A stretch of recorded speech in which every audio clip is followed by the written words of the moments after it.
Hey, good to see you. Thanks for coming. This is another episode of Wireframe, brought to you by Design Systems House. I am your host, Donnie D'Amato, and today I have another guest, right? We had Carl yesterday, and now today I have Dan Schmidz on the horn. Welcome, Dan Schmidz. Thanks for joining me today. Let's give me an intro. Who are you? What are you about? And all that kind of good stuff. Yeah, sure. Thanks, Donnie. Excited to be here.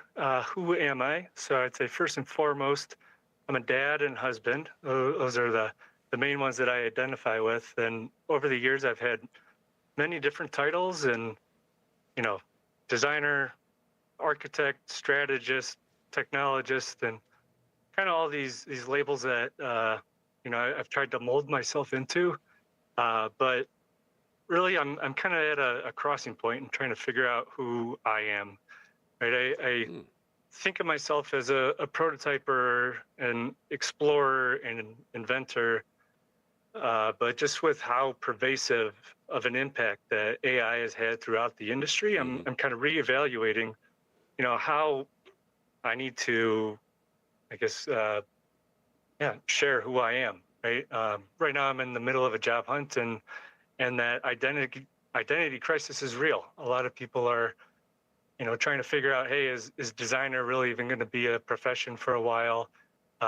Is a UX designer going to matter anymore? Or will you need to be an agent designer, that sort of thing? So I'm not really sure at this moment who I am to other people. I can say, though, with certainty, and this is the first time I've ever shared this publicly, is that I'm an addict and addicted to Claude code. Right? Every single night, all the way through 2 a.m, just about, I'm exploring and learning and researching and being around and trying to fiddle with, how far I could take this technology or how much can I learn about a certain subject. And it's thrilling. I mean, this is one of the things that I'm most excited about is, if I never touch Figma again, that wouldn't necessarily be a crisis. And so I can get into that a little bit, but I'll just say in this context, I'm Dan, and I'm excited to be your honored guest. Thank you, Dan. I appreciate that. Yeah, so what an intro. That was great for me. Because, you're just like, my name is Dan and I'm an addict. Like that's great. Like it's Claude Anonymous, I guess we're going to call it over here as a meeting. But I think it's really interesting. I mean, from a lot of the guests that I've had on the show talking about the importance of AI is clear in here, regardless of the feelings you might have toward it, right? Because the thing is I think when we were playing around with the stupid Web3 thing that was happening a few years ago, right? There was a lot of people that were like, "Oh, I don't know about this," and other people that were like super in, right? And we found out over time that it was like, okay, that was silly, overall, which was good. This is not silly. This is significant in some way. And again, there's lots of different, maybe bad things about it, right? We're talking about the singularity and,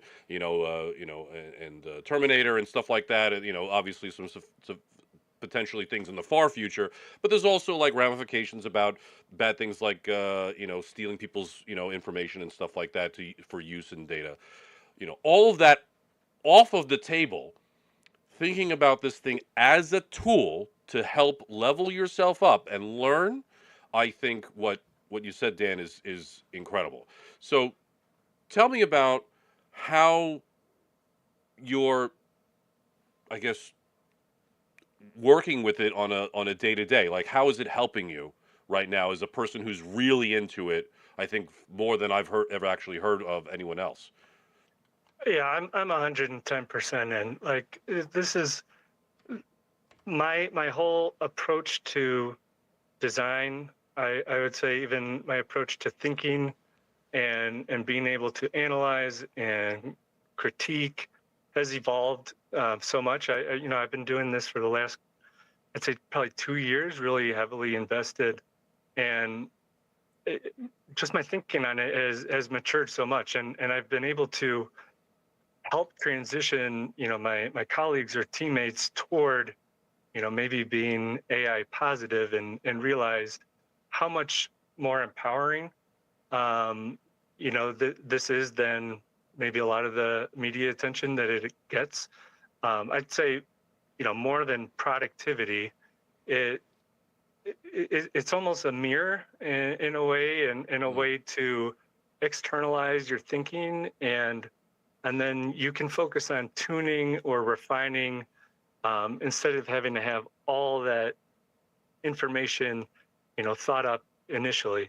And um, and I think with systems, it's a lot easier to manage evolving behaviors and evolving rules and things with a dynamic system, right? And versus a static set of rules that you just kind of go and look up, right? Something that can actually generate and adapt, is reflective of, I think, how we as an industry need to grow and evolve and mhm. be open to new ideas or things that may be presented, and you can look back and say, oh, that's a hallucination. I've never heard that. You're just making it up.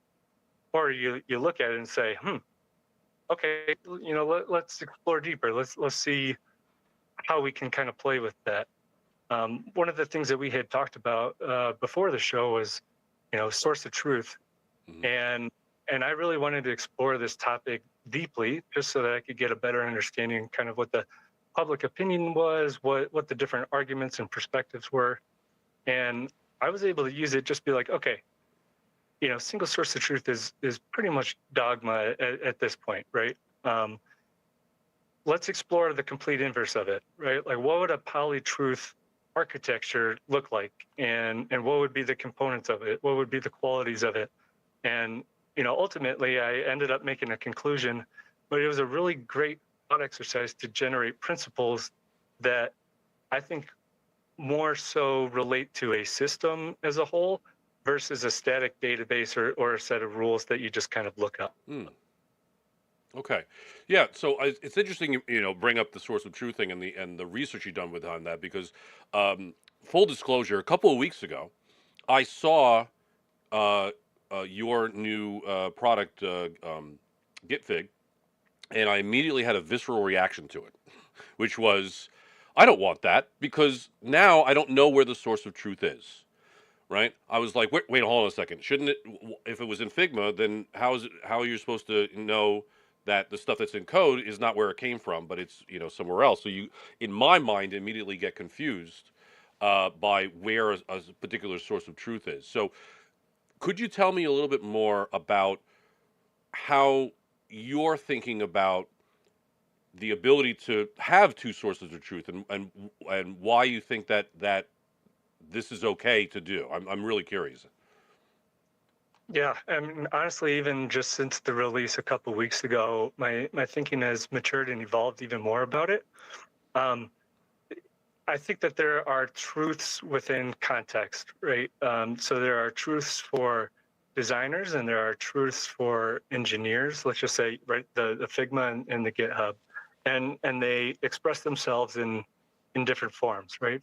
Designers, the truth might um, focus on the variables or the styles or the modes in their own context, whereas engineers are tying those pieces together and making sure that their truth is in TypeScript or what language, but they converge on a truth, or what's supposed to be a truth, of tokens, where this can be a shared nomenclature, where the intent is captured, and it just because someone is is modifying something in Figma doesn't mean that they have their own truth. And I think that Git Fig is, I mean, it was created to be this bridge so that designers aren't just pushing onto engineers their version of the truth, and then engineers trying to translate that into their version.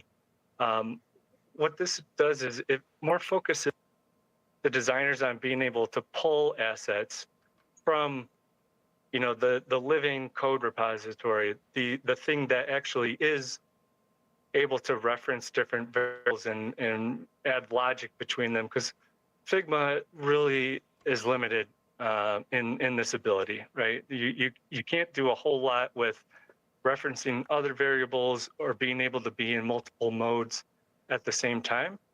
And so I think that in Figma, it's a very distorted version of the truth. It's partial. So you know, I still believe that, yeah, the product, the code, that is the source of truth, and that our design tokens and that kind of structure is our closest approximation to a pure single source of truth. Okay, so let me see if I understand right. Mm. Basically, what we're thinking about here is that if we're talking about tokens specifically, right? Because there's lots of other um, artifacts and resources that we could potentially, sync and stuff. But tokens being like almost like a subatomic kind of idea. Okay. Those things um, will exist effectively as a contract between Figma and GitHub, right?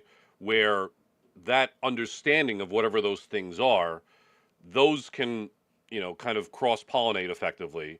Meanwhile, the values that you like assign to those, I mean, those could be in GitHub or Figma. Is that simplifying, or is that accurate? No, that's accurate, and I mean, I guess, and simpler and more concise. That was well said, right? The tokens are policies, and not necessarily the end state values.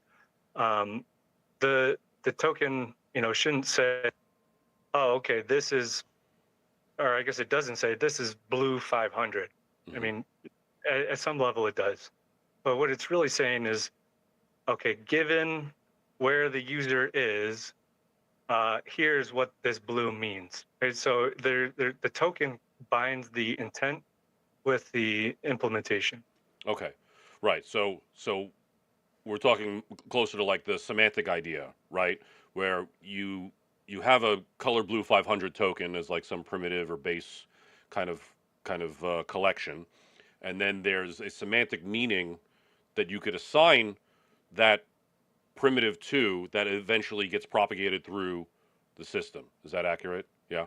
Yeah. Okay. Yep. Um, so tell me about a little bit about what now, just for the viewers at home, because I don't know if this is necessarily clear.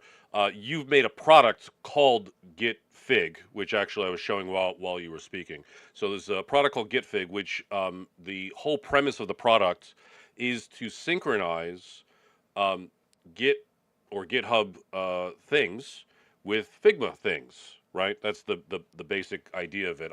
We'll have you explain a little bit more of it. Um, and you had this released, I know, back in December. I think you said originally. You've been cooking on this. So, um, Yep. tell the folks a little bit more about what GitFig is, and so that we have a little more context about the conversation we're having so far here. Yeah, definitely. I know I dove right in, so No, I'll that's kind of cool. I take a like step back. it. Uh, so yeah, GitFig was created. It's a plugin for Figma, so you can go to the Figma community and search for GitFig. You know, just in the last couple weeks, we've already had more than 100 people install it, Hell and yeah. it's received some good praise, right? And it's like, we've been trying to get a real GitHub integration for years. Like, crazy that it's actually come. Which, you know, I'm proud about. I think that's cool. It's validating.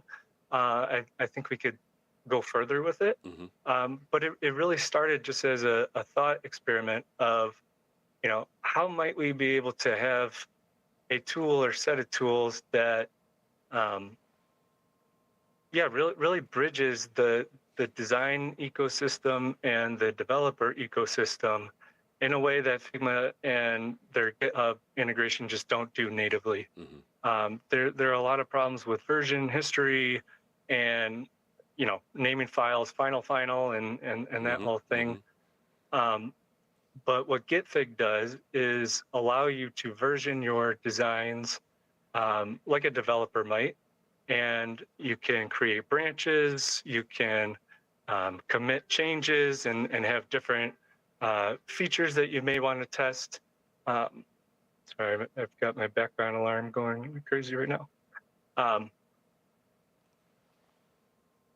it basically, yeah, I mean, in Figma, you can now uh, pull in changes from external code repositories and have that update your variables automatically, right? And have that go throughout your system. You can also experiment with, I was saying, yeah, different variants and have two living at the same time. And once you decide, okay, variant A is better than variant B, then you can merge it back in and have that be the main source of truth for the designer. But then also, you know, from GitHub, you're able to see those changes happening in real time and track those design decisions over time.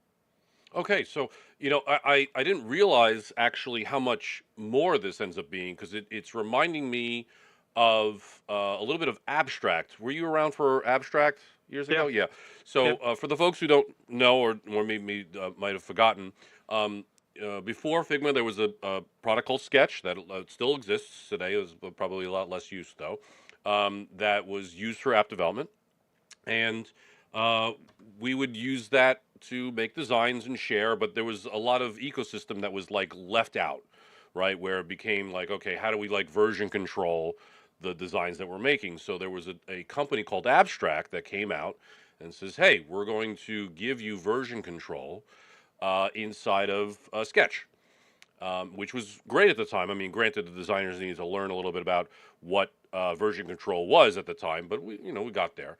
So then when Figma came around and it really started getting some traction, that's when we saw, a need for a better community-wide thing and also plugins. Like plugins is a huge part of Figma, and I think its success specifically because you're able to extend stuff. Like you'd be able to extend stuff in Sketch, but it wouldn't be as easy as you can do in Figma because it's all like HTML based, basically. Um, so I think what you're explaining here is that now what this is able to do for us is give us effectively what was doing in abstract with Figma, but you could see the or basically use the GitHub ecosystem, which has great version control and comments and mergeability and branching and all of this stuff. All that stuff could be stored with the source code effectively. Is that like one of the main features we're talking about? Yeah, absolutely. Just yeah, bridging those two ecosystems and giving you a lot more functionality for brand new design files or things that are generated with Figma Make. Mm. If you copy that into a design file, you can pull from your team's up-to-date design tokens and have it update them, right? And so I think that's one of the big benefits is, as prototyping speed and I guess the collaboration, right? More people are prototyping than ever. Product managers, engineers, everyone's trying out these new tools, um, but they need a unifying language, right? And so Hmm. if you pull from the tokens file and have that automatically be able to update your design files, it's a lot easier to ship things out quicker, get feedback, and just stay in sync with the team and make sure that your designs are referencing what's out there and what's actually what should be. Yeah, I like that. So tell me about the process in terms of building this thing, right? So start with like what you were thinking when you was like, okay, you know what, I have an idea. I'm going to start cooking. I mean, I'm assuming you were sitting in Claude now because the Claude Anonymous situation. But I um, can't help it. yeah, Yeah. yeah. But so tell me from the beginning what was going through your mind and how you started this whole thing. So I was in, I mean, still in technically, um, the middle of interviewing, and this team was obsessed with Figma Make, Mm, and I kind of rolled my eyes a little bit and I honestly hadn't visited the tool in a long time, so maybe things had changed. But I was like, maybe between now and my next interview, I can uh, get to know Figma Make and see if there's anything useful that I could build over the weekend. Mhm. So I scoured the documentation, looked at a lot of feedback and comments and what people have been asking for a long time. And I thought, okay, yeah, why don't I just build this, right? A better Figma Make to GitHub integration. And I didn't really think it would have legs, right? This was just going to be something for me, something personal. Um, but the more I got into it, I realized, a lot of the limitations that exist Mhm. and the hunger for this type of solution.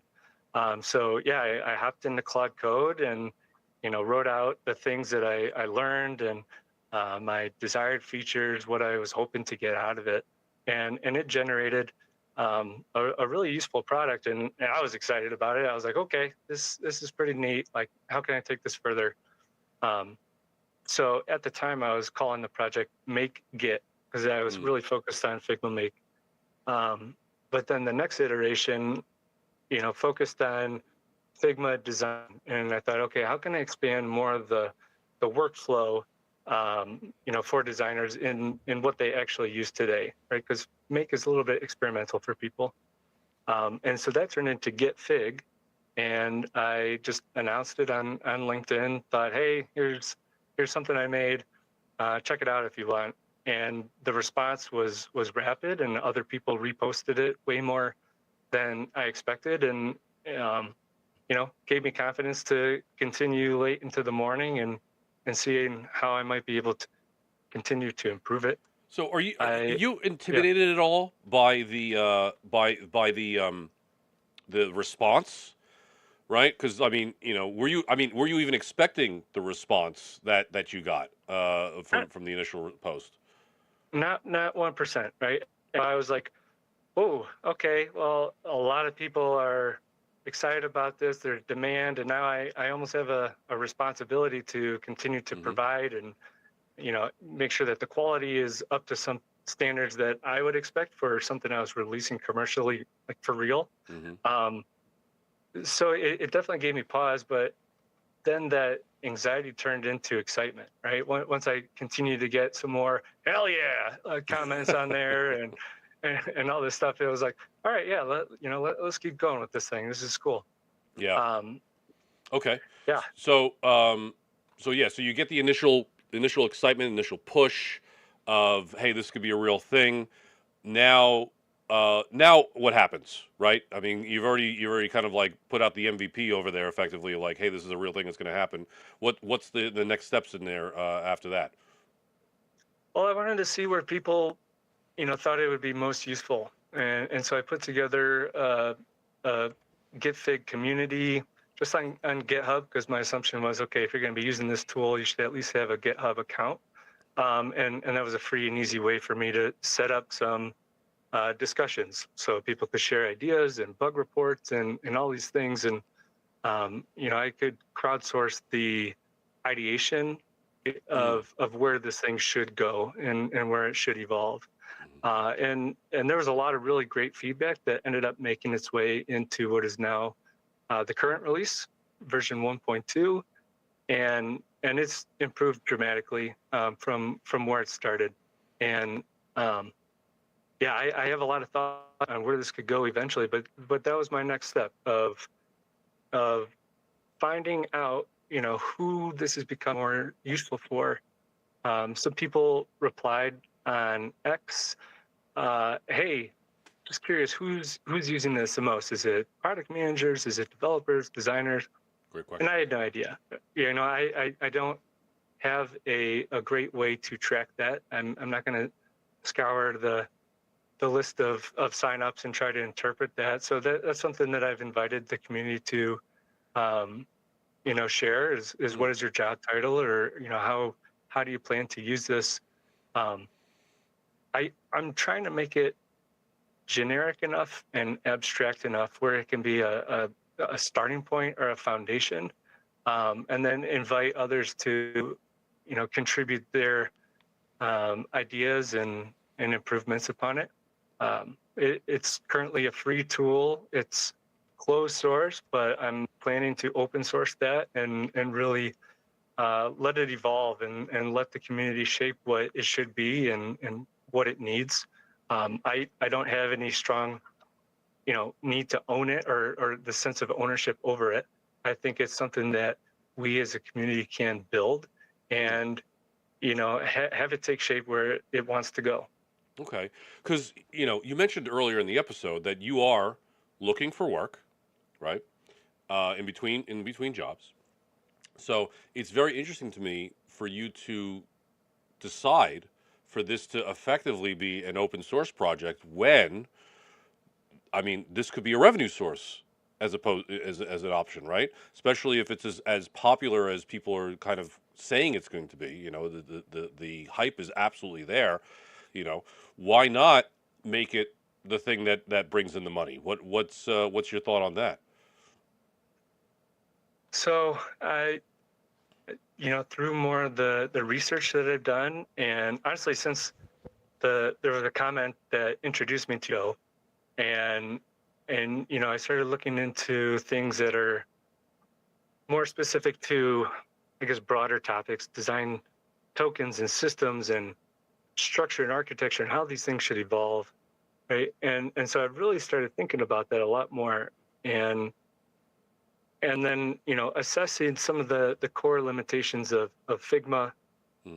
and maybe some limiting factors of what you can do with it, or in the future what it could grow into. And um, and I think a lot of that has to do with limitations, not only with Figma, but a lot of the systems out there where design tokens and the way to switch, among the modes is pretty binary. Hmm. And so it's either light theme or dark theme, or it's compact or it's comfortable in terms of density. Hmm. Hmm. Um, and I see Figma at it, by itself makes it really hard to be able to combine, these different conditions and, um, really be able to do what CSS does really great, Yeah. right? I mean, it's been able to, yeah, have all these compounding conditions where it can be um, dark mode and high contrast and on a mobile device and consider Hmm. user preferences, and there's resolution rules that can be explicitly defined, and it's really really difficult Yeah. to achieve, if not impossible, in Figma. Right. So I, I got to thinking, okay, yes, this tool is very helpful for today, right? And the problems that we as an industry believe that we have today. But, as I'm seeing how much of an impact AI is having on process and organizational structure and how we're probably going to need to do our jobs in the future, I don't think that this tool is set up to evolve with that and Mm. evolve at that same pace.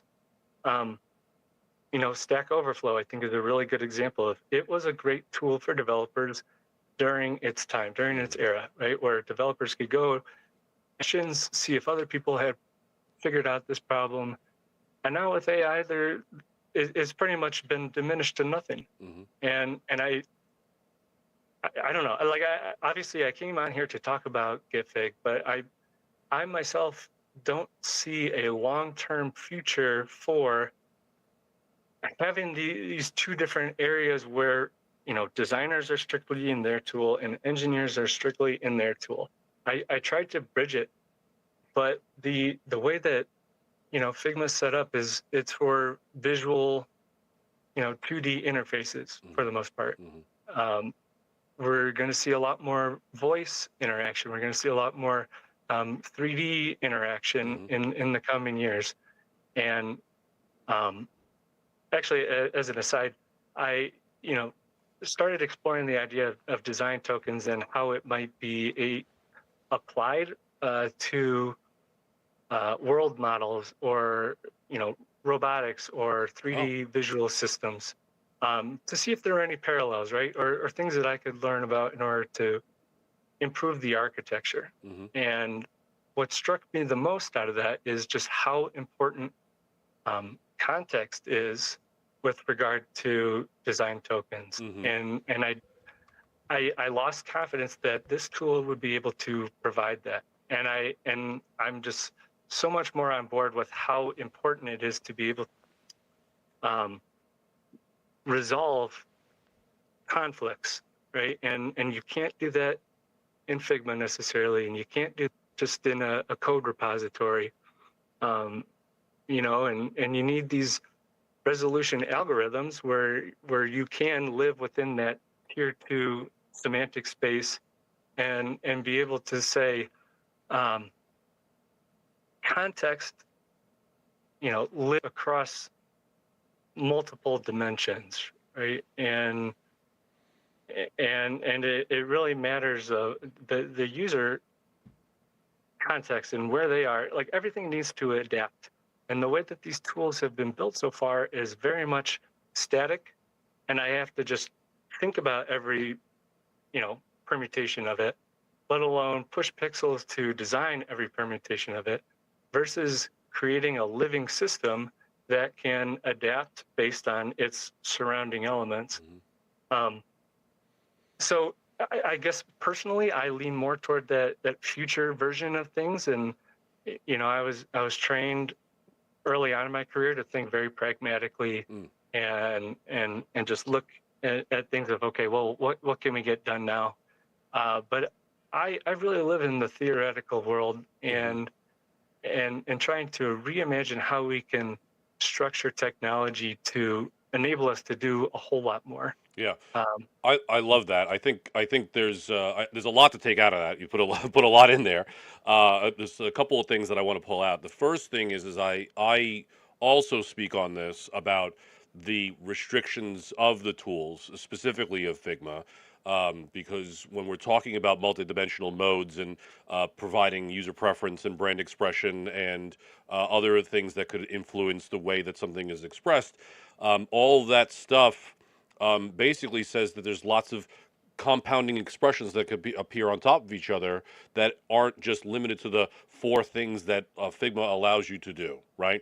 So having tools that correctly express the things that we can do on the internet would be really helpful, as opposed to the restrictions that any particular tool provides. I've spoken about this on the show several times about the collaboration that I have with designers that will put a brick wall on the Figma and say, look, we can't do that because we can't do that in Figma. And you go, I'm sorry, what? Right? Because we could, as engineers, and this is the secret thing that everyone should know, is that engineers can do anything. And when we say anything, that's always at some kind of cost, right?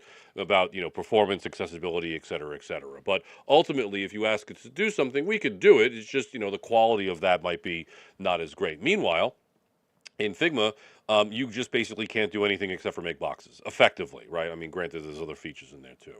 So I'm totally aligned in terms of where I personally would like to see things move, where everything is done with intention, right? I was speaking with Carl yesterday about being a UX engineer, so I'm all about focusing on the UX of everything and understanding the intention about why this thing is here, not I feel this should be blue, right? Because the I feel it should be blue is like, okay, well, how do you scale that? You can't, right? But when you show the intention of we're doing this because of this, you could scale that, right? Because you can reproduce that because of this intention. It wants to do this thing. So, but I do want to walk back a little bit mhm. because what I was asking earlier about is because of the you looking for the job now to obviously make money.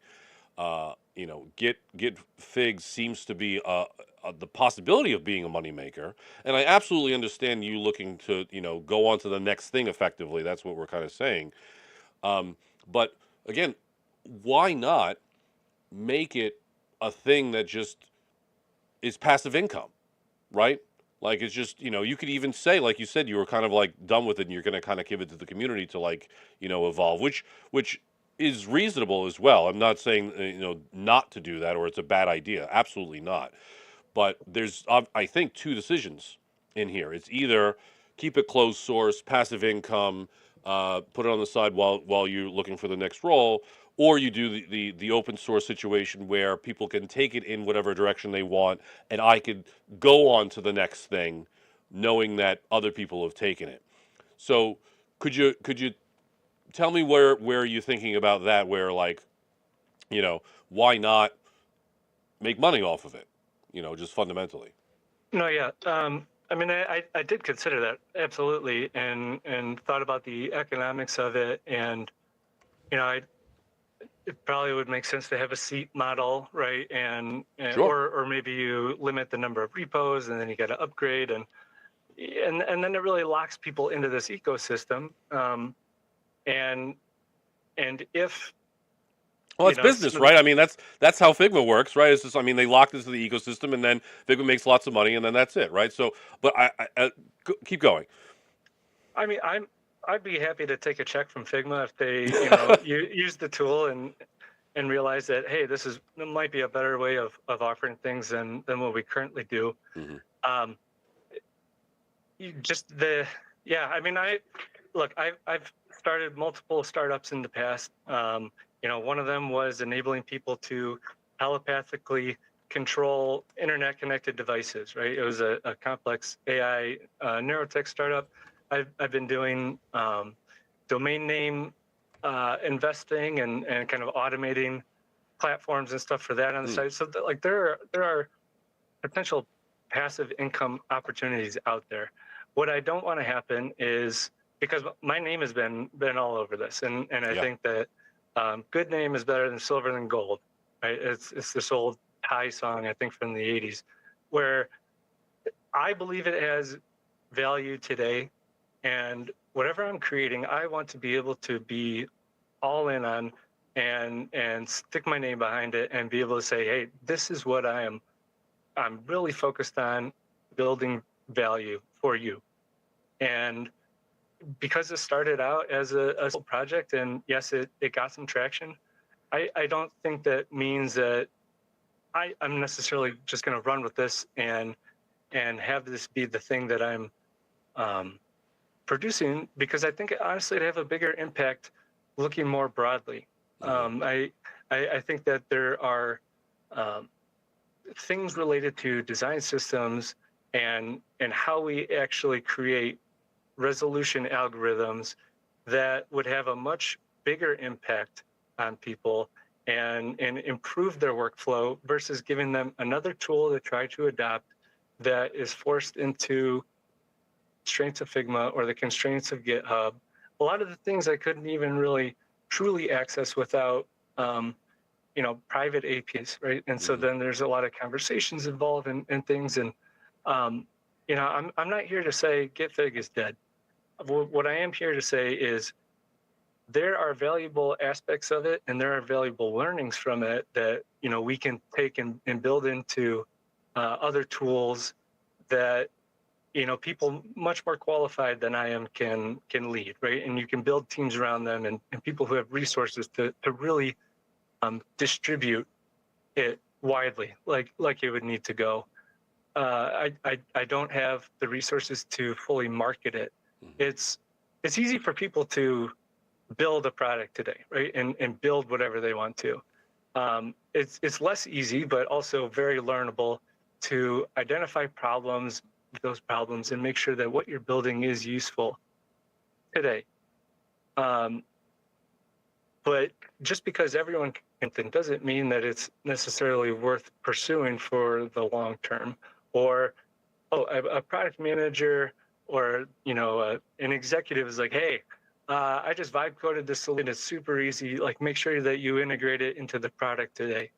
And I think that's where you build up a lot of complexity, a lot of debt, a lot of headaches. And that's not something that I want to be responsible for introducing. I want to make people's lives easier. I want to help people do what they do better. And I think that I can contribute in much bigger, much more meaningful ways if I'm not solely focused on iterating this tool. Yeah. No, I look. It's all admirable. Admittedly, I mean, again, I'm poking you a little bit because I really want people to know that it's not all about the money, right? Sometimes it's about the passion of what you're building and seeing where that's supposed to take you into the future. So I love that as the response for that. Because I think similarly about the stuff that I do too, right? The things like, like this show as an example is absolutely 100% passion project of mine, that I spent quite a lot of money on doing, but I love doing this stuff. And I think especially with, the advent of AI, being able to generate things that are seemingly helpful to people, I think is also super powerful too. But I think there's also something in what you're saying as well about, you know, it's, if I remember correctly, you were kind of building this tool as a solution to this team that you were interviewing with, right? Yeah, And you couldn't understand why they even needed this. Was that right? Right. So I think. so Yeah, like the you're trying to, it's like you've made something for them, even though they don't necessarily understand the problem. We're gonna make a solution for them. Is it I'm what I'm trying to say is that sometimes what I see is something that's like frustrating, where people are saying that I want X, right? But what they actually need is Y, right? So even after you give them X and they run off and use X for a whole bunch of time, they don't realize that if I gave them Y, they would be a lot better off. Is that something that you feel here? 100%. Yeah, I think the problem was too narrowly scoped, and obviously I didn't ask that or have the input to be able to figure out, the core constraints or the core problem that uh, was driving this ask or this way of working. But it's, the first step of design thinking, right, is doubt. Mm, And I think that this was more of an experiment of, hey, can I produce really quickly? Uh, more so to show that part of it. And this wasn't really an approach where I think I would typically start it. Where I mean, I did ask. I said, oh, well, like, okay, you're using Figma. You tell me I've done other stuff with other AI models, and experimented or tested out the output of those, and they were kind of turned off to those other models just because of early experience with it. But Opus 4.5 has completely changed the game, and mm, anyone now can do anything. I mean, it's remarkable. One of the biggest struggles I always felt with as a designer, or just as an inventor or someone who wanted to um, do these things, but I just didn't have agency. Now I feel like I can, mhm, right? I mean, back in wireframing tools, I was never a balsamic guy. I was an Axure guy because I got to do more and play with variables, actually make things living, right? mhm, And mhm, not just a snapshot in time. And and and that's what I like to do. I mean, you can approach solving problems or aspects of problems quicker now, right? Like mhm. prototypes are tools for learning, and this was a great experiment. I hope that in the last couple of weeks, no one has deeply integrated this tool and was, okay, this is completely going to change my organization and how we do things.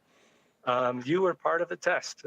I didn't know it at the time, but this was an experiment in seeing how valuable or how useful it was, or what other things do we need to consider to make this successful.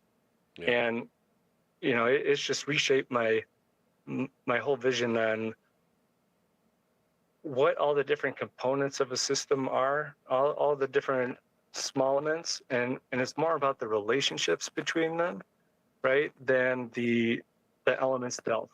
It's not a static database where you go just to look up, oh, what is blue 500? Oh, this is what it is. Boop. Mhm. It has to grow and evolve, and these tools have enabled me to do it. So that's to the naysayers. I mean, you're taking it from an AI addict, so take it with a grain of salt. But get your hands dirty, get in it and play with it, and that's how you figure out how far you can go with it, right? Create Shrek models, just create the worst version of a prototype just to see how far you can push it, and then from there, right? And refine it and grow. Yeah. I had the conversation with Carl yesterday. We were talking about, kind of vibe coding actually yesterday, and one of the things that I picked out of it was this idea about what we used to say about done is better than perfect, and we would say done is better than perfect because it would take so long to get to perfect that we would have to make a goalpost at done, right? So okay, we made it, we're done with this thing, and now if we have the cycles, we can make it perfect. And now with AI, we can get to done so much quicker than ever before that now we have the time to make it perfect, whatever perfect means. So it almost sounds like this is kind of the journey that was Git Fig, where you got to done really quickly. I mean, it was December just last month, right, where we could basically see this thing, and now you're at a point where you go, hold on a second, I've learned so much that now I can understand more about design systems and the ecosystem that revolves around that to make things even better than that kind of first pass of things. So I think I'm seeing the same kind of thing in what you're describing here. So, you know, what do you think the next thing is for you? What are you expecting for that? Oh, I got a stump. Well, I just found a contradiction. Like I claim that I think about and live in the future. Yeah, I don't know yet Mm, what my plans are for the future. What I do know is that I'll never be able to satisfy this craving for discovery and researching and trying to, connect multiple ideas into something way bigger or better than what they could be in isolation. So I mean, okay, pragmatically speaking, there is the, hey, I need to find some money, I need to figure out health insurance and that kind of thing for oh my yeah. family, right? Hmm. Um, but to really make a meaningful impact scale using all the experience that I've had, I don't quite know yet, right? Hmm.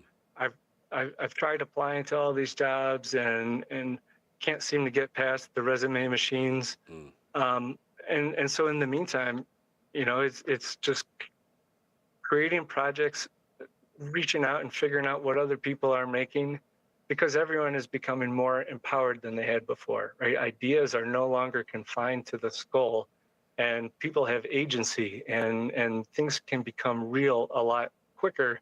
Um, and it's not just a set of photos or sketches or documents. Like, living things are being created all around us. And so I'm hoping to collaborate with other creators, other technologists, and build something that has a really big, meaningful impact. Yeah, and I think using what you've done so far as a jumping off point, I think is actually really good, right? Because one of the things that I know is that you're absolutely right in um, the sea of trying to find a job. The resume machines are just awful, right? They're just not letting anybody through, and there's a lot of people also. It's this quantity over quality thing that's happening too. So when you've made Git Fig, you have that community that is now starting to go behind it. You could effectively tap into that community to do other projects or even find new roles, right? I think that's a really good, because the thing again is what the way that we find jobs over the years has changed so significantly. I remember when my parents, when I was between jobs, tech jobs, my parents would go, "Oh, well, you need to print out your resume and have business cards and et cetera, et cetera." I'm like, "Mom, nobody does that anymore." You know, like no, it's all like online, apply in the form and send it out, whatever. Now even that's changed too, because the thing is, you fill out the form and you submit it to the machines and you hear nothing or you get automatic rejection, right? I had a friend of mine finally just got his job about 2 months ago. He was out of work for 2 years, hundred or not, maybe even 1,000 companies he applied to over that time with Sheesh. nothing. right? And plenty of also, going through the process. I think he applied with Adobe and he went through 6 rounds of interviews and was the top two and got, axed at the two, right? So like ridiculous stuff. So, but really the only way that we're seeing that people are getting these roles these days is by networking. And we're talking about real like connection networking, not like cold calling stuff, right? This is really just like, hey, I saw this person working on this thing. I'm coming in to help out, and really getting a rapport with people to then, see these things through. I actually had another story about a person who I knew got laid off, and I found out from another person who has a job, and I was about to connect them with another person, but that unfortunately fell through. Well, I found out that that person that connected us hired him instead, which was like great. That's the kind of thing that you need. Again, it's all about this human connection thing that I think we still need in the age of AI overall, right? Because this is the thing that's keeping people together, right? As much as we can make things done, the connection of having these people together is the thing that we're going to have left after it all. Because if you could just build a product, then yeah, what do you need a dev for, right? We have to kind of answer what that question is. Is like, well, I mean, hell, what is the answer to that question? What do you think, Dan? What do we need these people for? I mean, well said. I don't know if there is that much of a need anymore, and Hmm. that's evolving. And I don't think that it's only candidates and people applying that are feeling the stress over trying to find a job. I think it's the people who are hiring too, and the Hmm. organizations trying to grapple with how the heck is it going to change our organization? We could do so many things with so many less people. You know, with that human connection, do we keep people? Do we let them go? Do we try to revise their role? It's a big challenge that I don't think we've even come close to feeling the effect of. Hmm. Um, one thing too, I was on LinkedIn the other day and setting my open to, and then you can type in some roles, but it's limited, right? There's a select number of job titles that you can pick. I can't just freeform enter something. Hmm.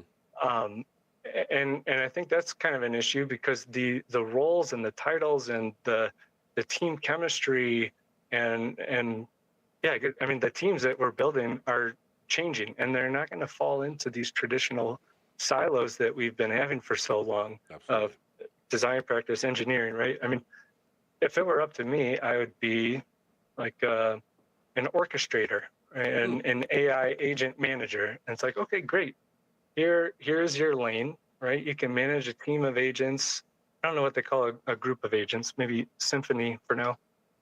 So you have this group, and are aiming toward a certain objective. Uh, that's great in terms of producing output, maybe creating a lot of value. But the input and the different perspectives and the different just ways of life and experience that would go into those initial prompts is missing if we don't have that human connection on the team. And I think that's where you're probably going to see a lot of change in how organizations and teams are structured, is to make sure that we minimize the amount of bias that we can control, that are feeding into these agentic systems. Um, so yeah, comprising teams based not on skill set, because skills I think can be augmented or learned much more quickly than they have in the past. But our experience and our years of things that we interacted with, or where we come from, or all these different axes, that's where meaning is really going to shine through, is being able to make sure that you are still establishing that human connection, even if it's faster to get from A to B. Yeah, that makes a lot of sense. Yeah, and I think actually a group of agents probably should be an agency. Does that make sense? I don't know. Maybe I That's think that I know so we're just obvious. You're right. No, you're totally right. I don't know. I don't look. I'm not an expert in this stuff. Look, we're coming to the end of the show over here. So Dan, let the folks here know where they could find you and anything that you need to plug. Any of that kind of good stuff. Sure. You can find me right here in my basement, or if you're online. Yeah, come to his basement immediately. Yeah. Yeah, come on over. GitHub, my username is DS1, so the DS number 1. You could check out my portfolio site. Please roast it. I'm looking to improve it. Schmitz.ai.